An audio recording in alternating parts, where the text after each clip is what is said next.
സ്പെയിനിലെ ലിംപിയാസിലുള്ള 16-ാം നൂറ്റാണ്ടിലെ saint Peter's ദേവാലയം ഇന്ന് ലോകമെമ്പാടുമുള്ള വിശ്വാസികളുടെയും ശാസ്ത്രലോകത്തിന്റെയും ശ്രദ്ധാകേന്ദ്രമാണ്. ദേവാലയ അൾത്താരയിലെ 6 അടി ഉയരമുള്ള യേശുക്രിസ്തുവിന്റെ ക്രൂശിത രൂപത്തിൽ സംഭവിക്കുന്നത് നിരവധി അത്ഭുതങ്ങളാണെന്നാണ് ആയിരക്കണക്കിന് ആളുകൾ സാക്ഷ്യപ്പെടുത്തുന്നത്. ഈ ക്രൂശിത രൂപം കാണുവാനും പ്രാർത്ഥിക്കുവാനും വിവിധ ഭാഗങ്ങളിൽ നിന്ന് പതിനായിരക്കണക്കിന് വിശ്വാസികളും നൂറുകണക്കിന് ശാസ്ത്രജ്ഞന്മാരും ഡോക്ടർമാരുമാണ് ഒഴുകിയെത്തുന്നത്.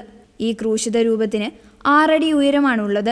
17-ാം നൂറ്റാണ്ടിലെ പ്രശസ്ത ശില്പി പെഡ്രോ ഡി മെനയാണ് ഇത് നിർമ്മിച്ചതെന്ന് കരുതപ്പെടുന്നു. യേശുക്രിസ്തുവിന്റെ അന്ത്യനിമിഷങ്ങളിലെ മരണവേദനയും സ്വർഗത്തിലേക്കുള്ള നോട്ടവും അതീവ കൃത്യതയോടെ ഇതിൽ ചിത്രീകരിക്കുന്നു. 1914-ലാണ് ആദ്യമായി ഈ രൂപത്തിൽ മാറ്റങ്ങൾ ദൃശ്യമായത്. ദേവാലയത്തിലെ ജോലികൾക്കായി എത്തിയ ഡോൺ ആന്റോണിയോ ലോപ്പസ് എന്ന സന്യാസി രൂപത്തിന്റെ കണ്ണുകൾ പതുക്കെ അടയുന്നതായും 5 മിനിറ്റോളം ആ നിലയിൽ തുടരുന്നതായും കണ്ട് ബോധരഹിതനായി വീണു. പിൽക്കാലത്ത് 1919ഓടെയാണ് ഈ അത്ഭുതങ്ങൾ ജനമധ്യത്തിൽ വ്യാപകമായത്. 1919 മാർച്ച് 30 ഒരു മിഷൻ പ്രസംഗത്തിനിടെയാണ് നൂറുകണക്കിന് ആളുകൾ ഒരേ സമയം ഈ അത്ഭുതത്തിന് സാക്ഷ്യം വഹിച്ചത്. പള്ളിയിലുണ്ടായിരുന്ന കുട്ടികൾ രൂപത്തിന്റെ കണ്ണുകൾ ചലിക്കുന്നത് കണ്ട് ബഹളം വയ്ക്കുകയും തുടർന്ന് മുതിർന്നവരും ഇത് സ്ഥിരീകരിക്കുകയും ചെയ്തു. ക്രൂശിത രൂപത്തിന്റെ കണ്ണുകൾ തുറക്കുകയും അടയ്ക്കുകയും ചെയ്യുന്നതായും വശങ്ങളിലേക്ക് നോക്കുന്നതായും പലരും കണ്ടു. ചിലർക്ക് ക്രിസ്തു തങ്ങളെ നേരിട്ട് നോക്കുന്നതായി അനുഭവപ്പെട്ടു. ക്രൂശിത രൂപത്തിന്റെ നെഞ്ചിലും കഴുത്തിലും വിയർപ്പ് തുള്ളികൾ പൊടിയുന്നതായി കണ്ടതിനെ തുടർന്ന് പുരോഹിതർ ഏണിയിൽ കയറി പരിശോധിച്ചു.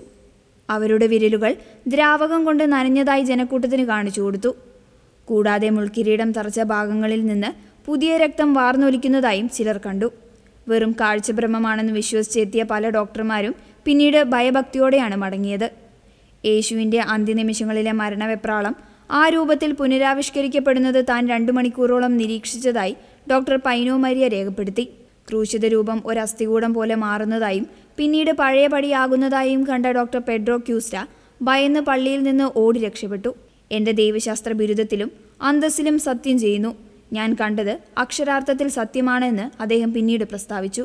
ലിംപിയാസിലെ ദേവാലയത്തിൽ സൂക്ഷിച്ചിരിക്കുന്ന രജിസ്റ്ററുകളിൽ 8000-ത്തിലധികം സാക്ഷ്യപത്രങ്ങളാണുള്ളത്. ഇതിൽ 2500 എണ്ണം സത്യപ്രസ്താവനകളാണ്. പുരോഹിതർ, ഡോക്ടർമാർ, അഭിഭാഷകർ, പ്രൊഫസർമാർ എന്നിവരും വിദേശത്തു നിന്നുള്ള ബിഷപ്പുമാർ ഇതിൽ ഉൾപ്പെടുന്നു.